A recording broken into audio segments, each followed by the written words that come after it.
G'day mates, it's Busta here, and I would like to give Best Fiends a shout out for sponsoring this episode. And you know, a crime is a lot like a puzzle. What I mean is that each connection help reveals the big picture, and it's a bit of a thrill to put it all together. And when I'm not thinking about true crime, my brain still craves a challenge, and that's why I love Best Fiends.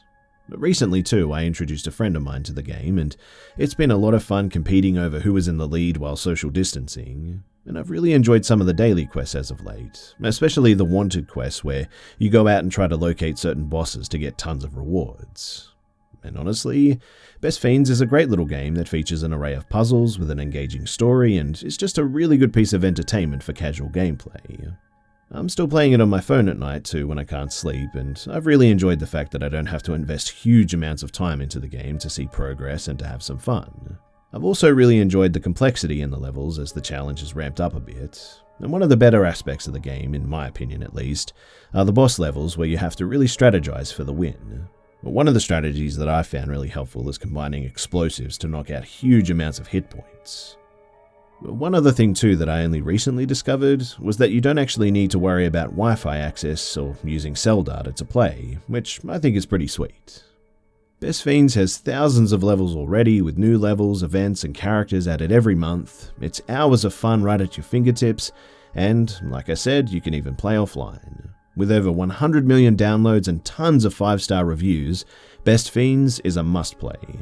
Download Best Fiends free on the Apple App Store or Google Play. That's friends without the R. Best Fiends.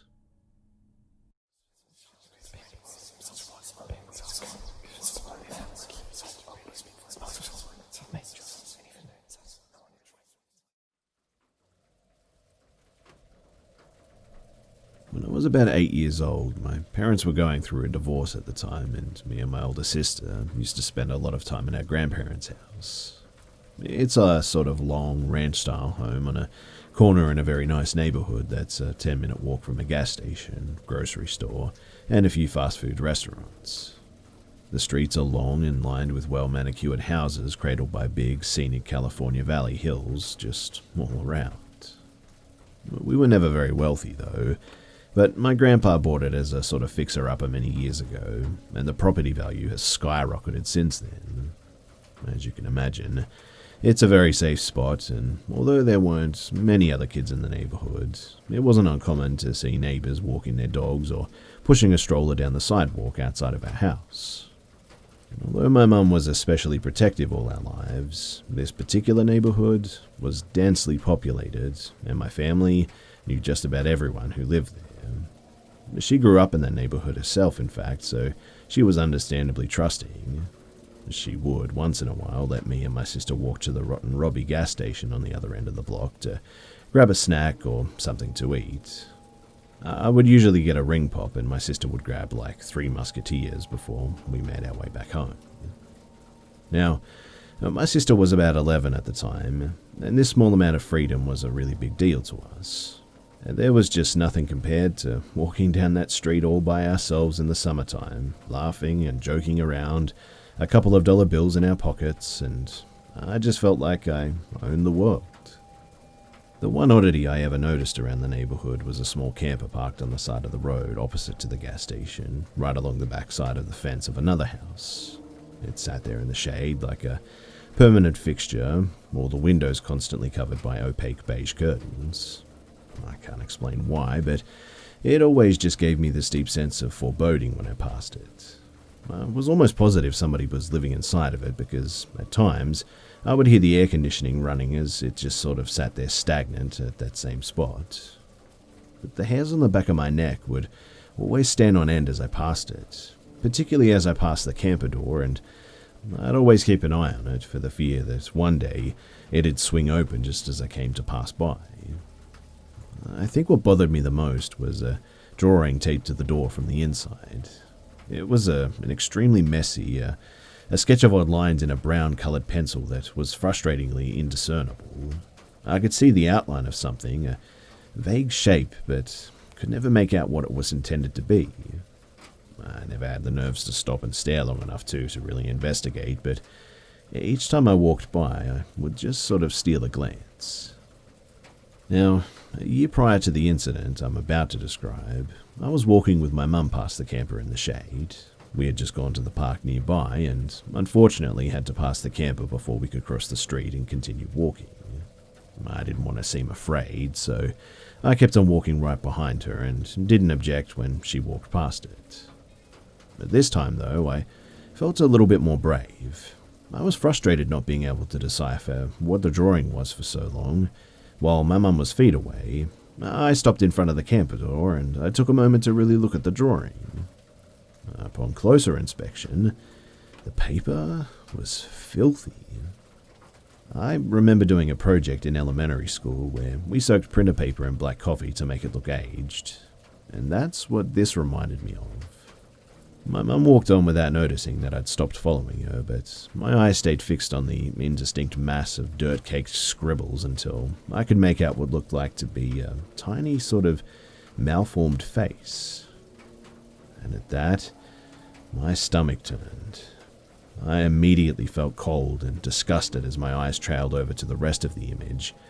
I didn't know what kind of creature it was at the time, but now I can look back and say that the drawing was a badly deformed fetus inside a mass of large perfect circles like those made by a circular ring ruler. Its face was contorted, as if in pain too.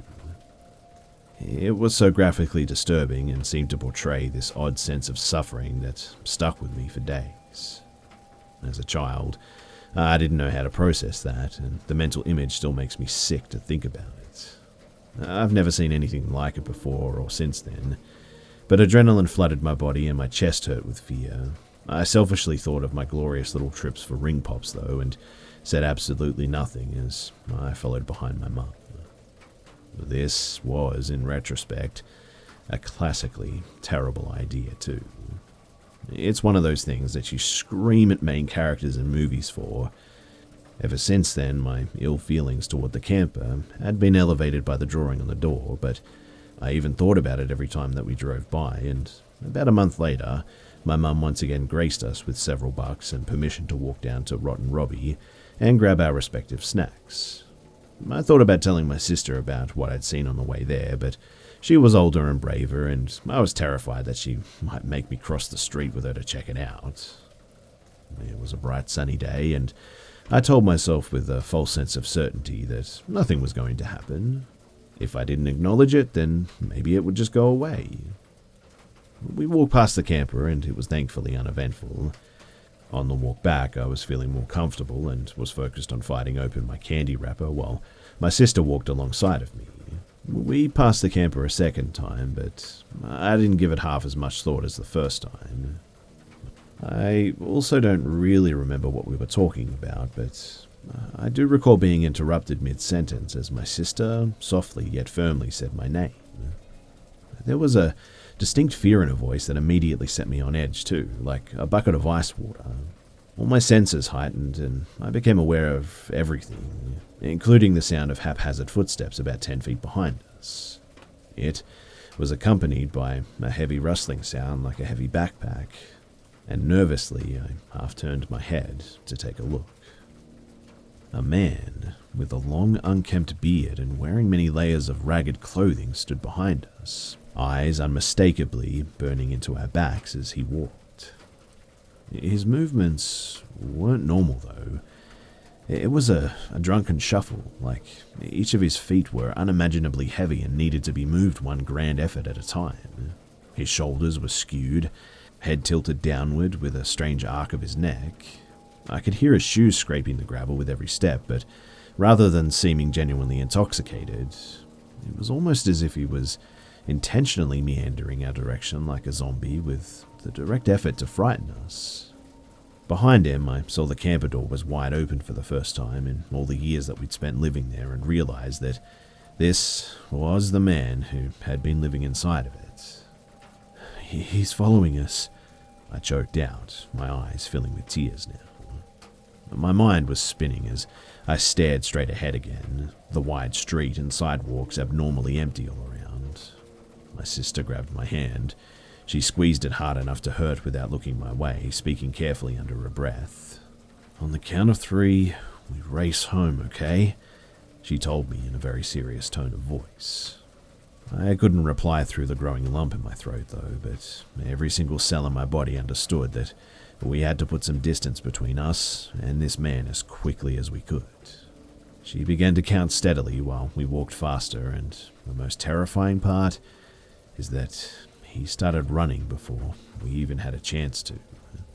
He must have heard her directions to me and tried to get a head start by sprinting our direction before she got to 3, but his steps were noisy and we bolted like deer the instant that we heard him behind us. I'll never forget it too.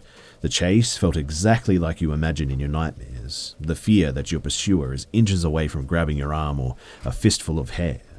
I pictured myself being dragged into the van with nobody around to see or hear me. We ran so fast too that we didn't even have the breath to scream, and peering back behind me about 10 seconds later, I saw him running our direction with absolutely none of the impairment that he showed with those zombie-like steps moments before. I think back on it now, and he may have been deliberately pretending to be handicapped to lower our guard so that we wouldn't start running. And that thought is terrifying, but I just can't rationalize it any other way. We eventually made it to our grandparents' house, though, and without looking behind us, yanked open the stubborn old door before slamming it closed and scrambling past their excited dogs to get as deep into the house as possible. I don't even think we locked it, to be honest, as our main goal was getting within the line of sight of any adults as quickly as possible. My mum was talking to my grandpa at the table and gave us an amused look when we bounded into the living room. Since we were kids, running around wasn't anything out of the ordinary, and she didn't ask what happened as we collapsed on the couch and tried to catch our breath. The inside of the house felt so safe and felt in such good spirits that I didn't even want to bring it up, what had just happened. Like waking up from a nightmare that you didn't want to talk about. I was just desperate to go back to normalcy. I wanted to forget it entirely, to unwrap my candy and act like everything was completely normal for the sake of my own sanity. And that's exactly what I did. I asked my sister a few years back, though, if she remembered this incident. I'm 25 and she's 28 now, and her response was strange. She remembered immediately without the need for me to provide details, but she quickly sort of waved it off and insisted that he had to have been a bored homeless man, just sort of looking to spook some kids walking home with no real intent to harm anyone. But I don't know why. I'd like to believe that it's some sort of innocent misunderstanding, but like they always say about gut feelings, they're pretty rarely wrong. I feel in my soul that he wanted to hurt me and my sister that day. Of that, I'm sure. I never told her or anyone else about the strange drawing on the door, though, and I'm not sure if my sister saw the open door and connected him to the camper or not. It's one of my biggest regrets, though, as I would hate for any other children to have been less fortunate after innocently walking past the camper in the shade. I believe that he may have chosen the spot between the park and the gas station deliberately due to the number of children walking around the area. Interestingly enough, too, I never saw the camper again a day or so after this. And I'm not proud of how I handled this and would encourage anyone who finds themselves in a similar situation to definitely contact authorities immediately for the safety of others around you. In the end, I don't know if maybe this whole story comes off as melodramatic, but it was very real and it was very frightening in a way that I won't forget anytime soon.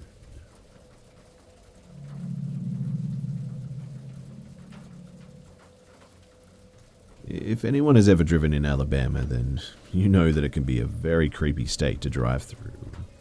And I'm not really sure where to start with this story, but I've had a few experiences with the paranormal in this place, which I plan to share at some point.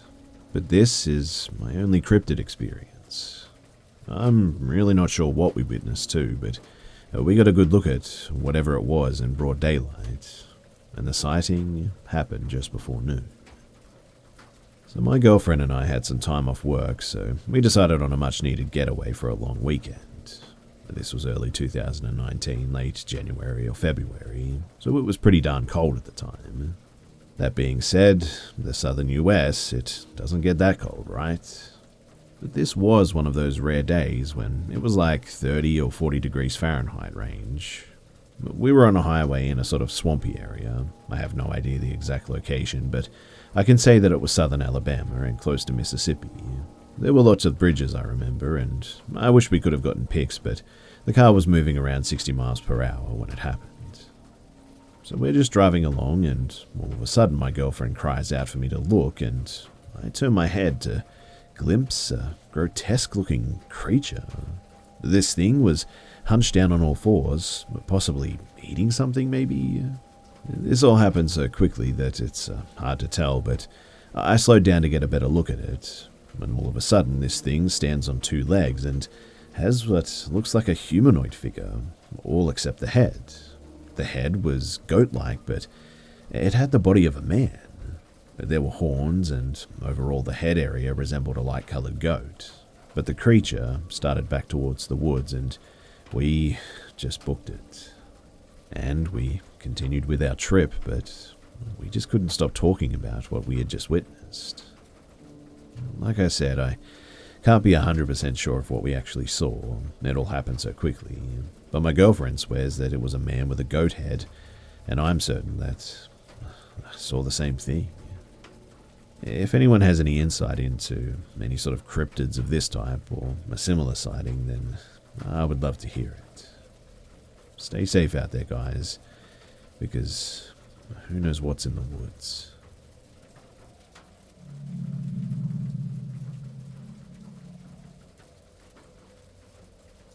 When I was in high school, rumors flooded our cliques. I mean, first of all, it's Louisiana, so we have a cultural tendency to be a bit more superstitious. Second of all, I'm from an area in town where many tragedies have taken place. We had a serial killer who used the RR tracks in our town to stalk his victims. I live in the cotton fields, and well, we all know what took place there. A young lady was murdered up the street by the swampy lake that I enjoyed fishing at.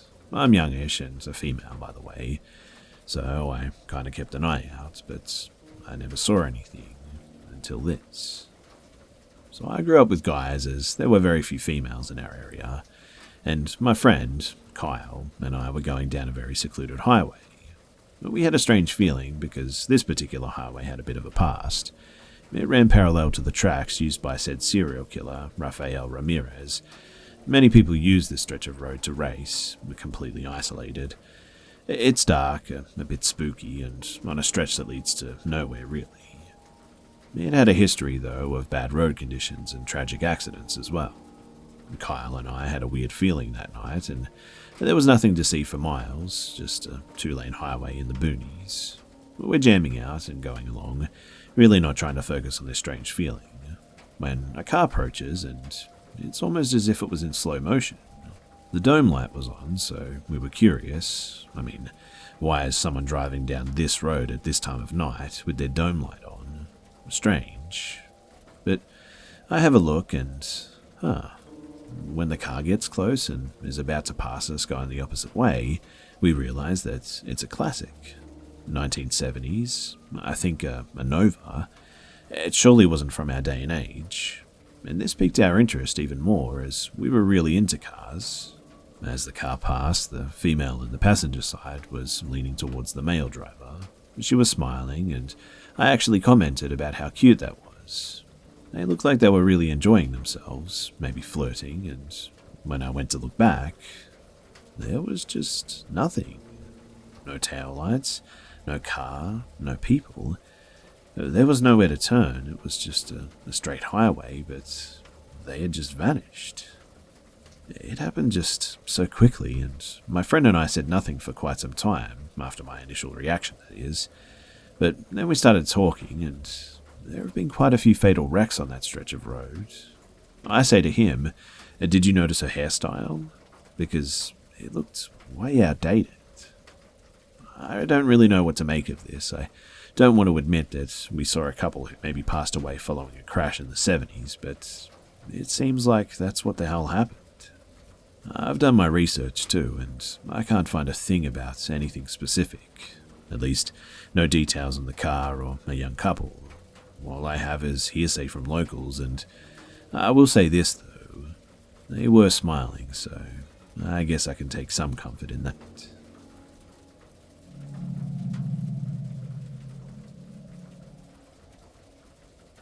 I forgot that this ever happened to me until a few weeks ago when a few friends and I were talking about scary things from our childhoods. One of my friends mentioned feeling like she was about to be kidnapped, and this jogged my memory and reminded me of an event that happened when I was around 7 or 8. Here's a little backstory though. So, I grew up in a very small town with virtually no crime. Everyone knew everyone. My neighborhood was far away from any major roads or highways, and my town was never very busy, except for on the weekends, due to it being a kind of small tourist attraction. As a result, even my protective parents felt comfortable letting me ride my bike over to my friend's house, which was only about a block away. One day, I was coming back from my friend's house after spending nearly the entire day there, and I was directly next to my driveway when I saw a car driving towards me from the end of the road.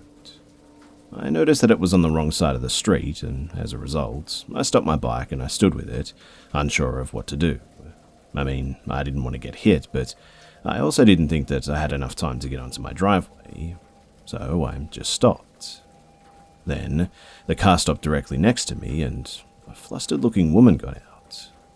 Under any other circumstances, I would have thought that she looked kind and trustworthy, but I was already getting a bad feeling in my stomach, so I was sort of freaking out internally. She then told me something along the lines of, "Oh my goodness, I lost my dog. Can you help me find him?" As I already mentioned, my parents were protective, so I had definitely been taught about certain things that people might tell you if they want you to come with them. By now, I had also noticed the man who was driving the car, who definitely looked less nice and trustworthy than the woman did. As I mentioned too, everyone in my town knew everyone, and I didn't recognize either of these people. I had the feeling that something was just very wrong, so I got onto my bike and I just rode like hell up the driveway. But the woman followed me up about halfway, but then she turned and ran back to the car and said something to the guy. They both drove away and I was just left in my garage. I never told my parents about this because I was afraid that they wouldn't let me go over to my friend's house anymore because it was too dangerous or something like that. But I had to tell more people about this besides just 2 friends, so I thought that I would share it here with you guys.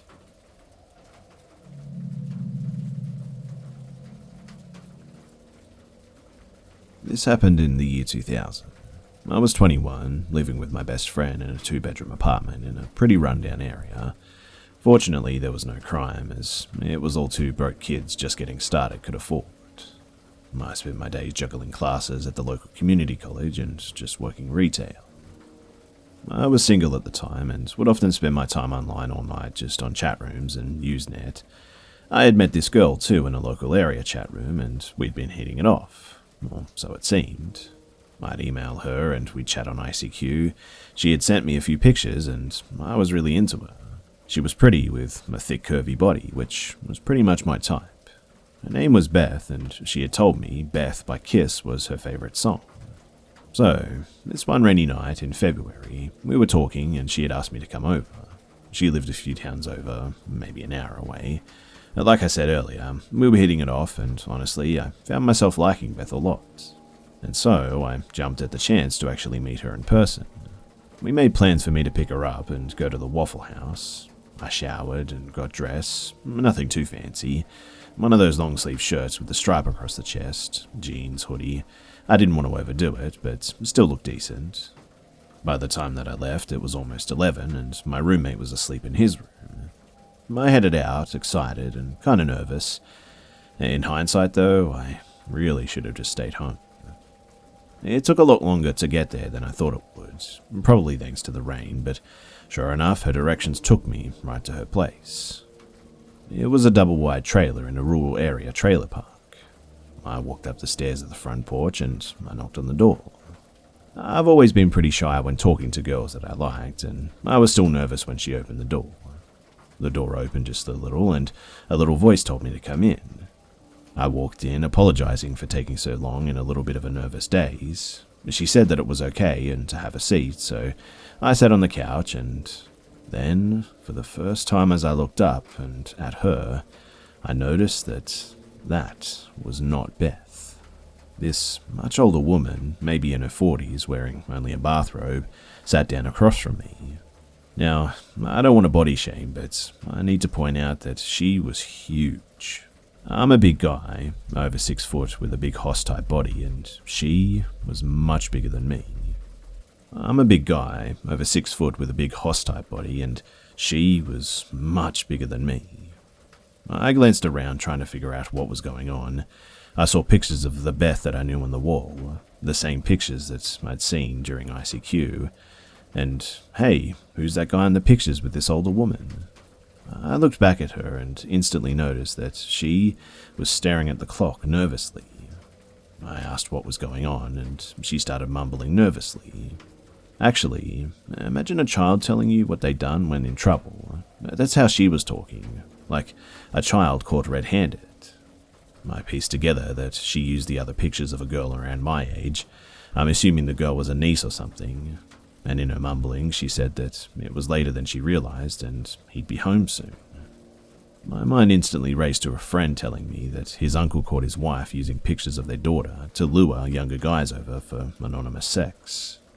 I quickly realized, too, that the guy in the pictures was her husband, and I was in that very same situation. I fully respect others' relationships, and at this point, I was instantly ready to go. I was no longer nervous, and I just told her straight up that I wasn't going to mess around with a married woman. I told her to no longer contact me and that I was leaving. I was pretty pissed. I mean, not only had I been lied to, but I'd been cheated on before, and I know exactly what that felt like, and refused to have a part in doing that to another person. As I walked out the door onto the porch, she yelled, "Wait." I turned around instinctively to see her coming towards me, and she grabbed me and started trying to kiss me. I pushed her away and I told her to stop, and then her face just turned into a mask of pure insanity. She rushed towards me once again, trying to kiss me. I tried to hold her back, but in a second, she tackled me, knocking me over with her falling on top of me. She kept grabbing at me, grabbing at my private parts, kissing me and crying like a baby. She kept screaming for me to do her, and I was trying to push her off, but the fall had knocked the wind out of me. Not to mention, like I said, she was huge. I kept wrestling with her, trying my best, and somehow worked my legs in between us. I pushed them up as hard as I could, knocking her off me, and she stumbled up and fell over on her porch furniture. Adrenaline took over, and I just ran as fast as I could down the stairs and straight to my car. As I was sliding into my seat, I saw her picking herself up at the bottom of the stairs. She must have fallen down them trying to get me still, and I backed down the driveway, and as I looked back before driving away, she was coming down the driveway too. Her bathrobe was hanging half off of her, her naked body was exposed and covered with scratches and dirt from her falls and whatnot. I just drove off as fast as my Ford Escort would take me. To this day, I still don't know how I didn't get into a wreck from constantly looking in the rearview mirror, hoping that she wasn't following me. But I found my way back to the main road and before long realized that I had went the wrong way. I pulled into the first gas station intending to turn around. I noticed that nobody was following me and the gas station was well lit and had a few cars in it. I felt safe and so I parked, trying to get myself together after that insane scuffle. And honestly, I still find it hard to believe just how scared I was. If you would have seen that face and been through that tackle, you'd understand. But I collected myself and I got out of the car to use the bathroom and make sure that I wasn't hurt. The adrenaline was wearing off and random pain started creeping in, and it was then that I noticed that the gas station was uphill, overlooking that trailer park. I could still see her standing at the bottom of the driveway, and it looked like she was holding her head just crying. At first, I kind of felt bad for her. I mean, I'm a nice person to a fault. I've often let myself get sucked into bad situations by feeling bad for a person that I shouldn't have. And I saw this crazy person crying, and I just felt bad. But then I remembered all of her crazy stuff and the pain creeping in, making me wonder if she seriously hurt me. So I used the bathroom and I left. As I was getting back in my car, I looked back one more time and I saw a car in the driveway and a man was yelling in the front yard. I guess that he must have got home while I was peeing. I can't imagine what it would be like coming home to your wife standing naked in the driveway just crying like that. Judging by her mumbling before the insanity, I figured that she wasn't a good liar either. I got home the next day and told my roommate what happened. I didn't want to at first. I felt ashamed for some reason. Though, like I said, he was my best friend and he knew immediately when something was wrong. Not to mention that I was limping around anyway, and my entire body was killing me. And he figured that she was just unhappy in her marriage and maybe her screwing around made her a little crazy. Or maybe she already was crazy and the situation just set her off. Maybe she was on drugs or something. I don't know, but I cut off all contact and it's been almost 20 years since that night. I've never seen or heard from Beth again, and I'm 41 now and I'm happily married. My best friend is still my best friend, even though he no longer lives in the state. We never really talk about it though. Outside of this, I've only talked about it to a therapist that I visited during a particular hard time in my life as well. My wife doesn't know, and I still feel pretty ashamed about it. The therapist told me that it was probably a form of a little bit of PTSD type thing or something. Not to mention the guilt from perceived gender roles, maybe, but who knows. In the end, I got away, and I'm thankful for that, but it certainly could have gone a whole lot different.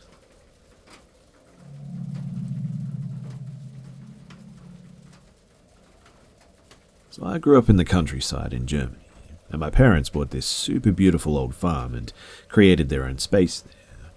It was really old, over 100 years I think, and of course, it had a lot of history. But I was never really terrified, nor felt that there was something paranormal going on there. But one day, I was maybe around 7 or 8, I'd say. I was upstairs doing my homework, and I heard the mowing machine in our garden and figured out that it would be my mum or my brother. But then I heard my mum clearly calling me. At first, I felt that she called my name, but when I thought back about it, I realized that she hadn't. She just yelled upstairs if I was there, and I yelled downstairs that I was, and she told me to come to the kitchen. I thought to myself that lunch must be ready, and I rushed downstairs. I ran around the corner in the hallway, and I really had to do a full stop in full speed, since I almost crashed into this old woman just standing there. She was wearing really simple but nice clothes in white and grey, and had her white hair loosely tied up in a bun, and she looked really shocked. She stared at me as if she had just seen a ghost. Since I almost ran her over, I immediately began to apologize, but in the blink of an eye, she was just gone. She literally just faded away in front of my eyes.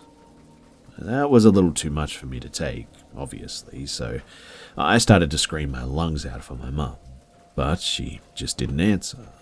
I ran into the backyard to look for her and saw her just working with the machine, which means that there was just no chance at all that she could have called me downstairs. I explained everything to her, and she tried to make me calm down by saying that I must have had a bad daydream or something. But I was fully awake, and I knew what I saw and even what I heard. After that, I was terrified, seriously terrified for almost a year, to walk around corners fast.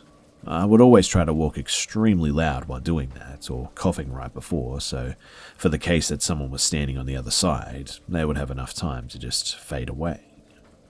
I never saw this lady again, and hopefully she also didn't experience me another time. I guess that she was even more terrified than I was. This whole experience has made me question dimensions a lot. In her world, I was this creepy young girl rushing down the stairs and then calling for my mummy. And in my world, she was this strange old woman that just came out of nowhere.